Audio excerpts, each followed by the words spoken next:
I was born in a small fishing village called Prince Rupert. It's located in British Columbia, Canada. The religious background of my family is Christian, and it has been since I was born. Both my parents are Christians, still together, still loving Jesus. When I was about 6 years old, I remember vividly being carried by my father. He was just carrying me like every other day. It was a Sunday morning, I remember, and we were going into church. And I can recall vividly the moment because I was sitting there and I was kind of holding on to him, and he was just doing his dadly thing, shaking hands, talking to people. But I remember in that moment I decided that Jesus was okay. He was safe because everything that I had learned about my parents taught me that they were safe. Uh, and so I just accepted the fact that Jesus was safe because they showed me what safety was. And so I was 6 years old, and I just remember saying a very simple statement. I'm like, Jesus, I love you. Let's hang out or something. I can't like remember. It was very simple like that. It was just Jesus, just I love you.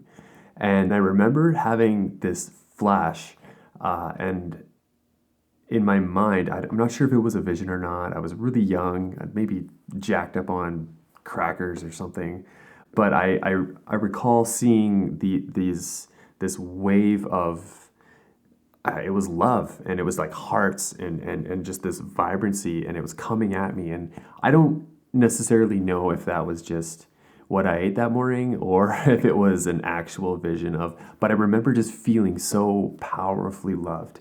It's something that stuck with me for 25 years. And yeah, just the childlike faith that we all kind of naturally have is just something so powerful.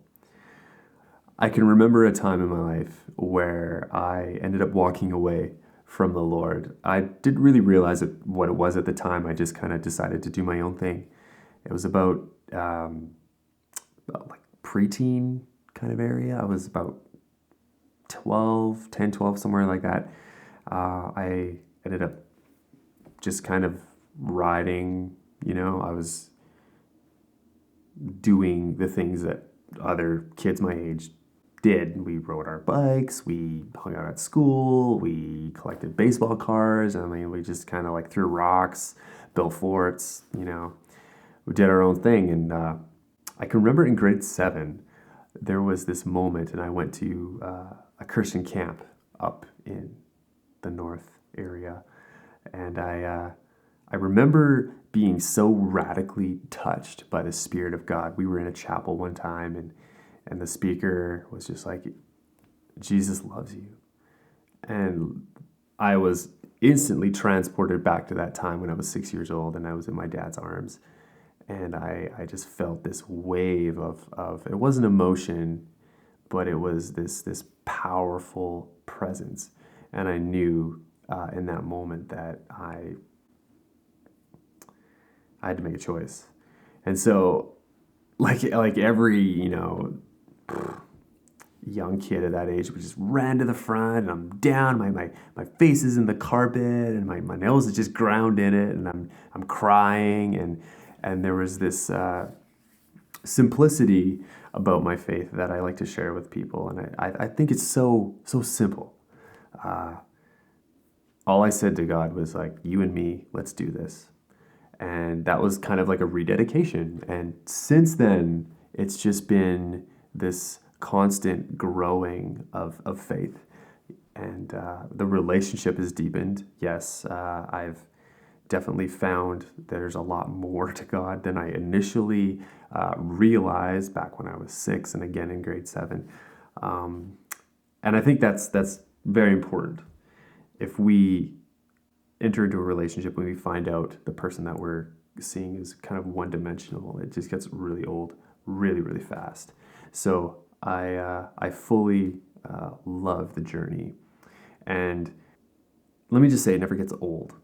It never gets old. He's always surprising me. He's always pushing me into things that I'm not like ready for, but I know that he's with me. And so we're just like, okay, we're doing it, and here we go. And if you feel that it's too late, or that your story is too weird, my story is way too simple, I feel. And so it doesn't matter. It absolutely doesn't matter. You are being called and drawn into your own story.